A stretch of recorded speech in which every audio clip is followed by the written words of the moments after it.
कंधमाल जिल्लार जी उदयगिरी विज्ञापित अंचल परिषद और जी उदयगिरी ब्लॉक अंचलर आखि दृश्या विकास हो पारिनी 40,000 ऊर्ध्व लोक बसवास करुथिबा जी उदयगिरी अंचल शिक्षा स्वास्थ्य गमनागमन पानीय जल पर्यटन क्षेत्र अवहेलित हो पड़ रही।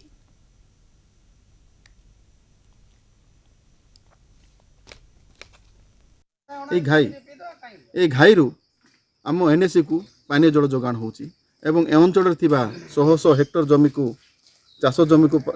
चाष पानी जोगाई दि जाउची किंतु अति दुखर विषय ए घाईर पुनरुद्धार आज पर्यंत हो पारि ना।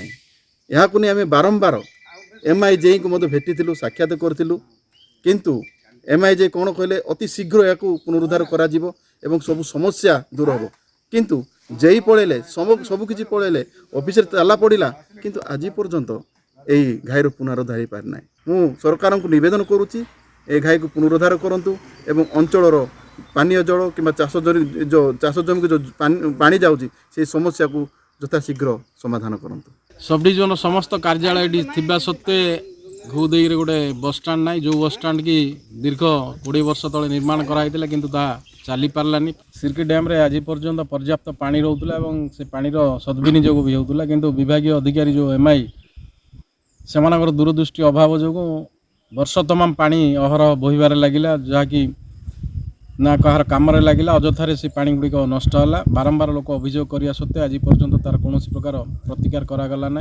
केते थर आसिक देखिले से अधा निर्मित होगी अच्छी पूर्ण कार्यक्षम हेले माने पर्यटक जो आसुचंदी विशेष उपकृत हो पारते आर पुनरुद्धार बा पूर्ण कार्यक्षम हेले लोक उपकृत होंगे। रक्षणाबेक्षण अभाव जहाँ अधा जो होता है माने नष्ट हो गले। पिला जो आसुँच भोजी भात करने बुलाक आसुँच पार्कटा होते संपूर्ण होते पिला खेली था बुली था मन खुशी करते किंतु पिला आसुँच घाई बुली जाऊँ लेकिन आउ कि पाखे ना पलाऊँ पिला यथाशीघ्र पुनरुद्धार करी तार कार्यक्रम कले माने कार्यक्षम कले पिला जो आसुँच कि बड़ लोक मैंने आसुँच बसा उठा भल मंद करते।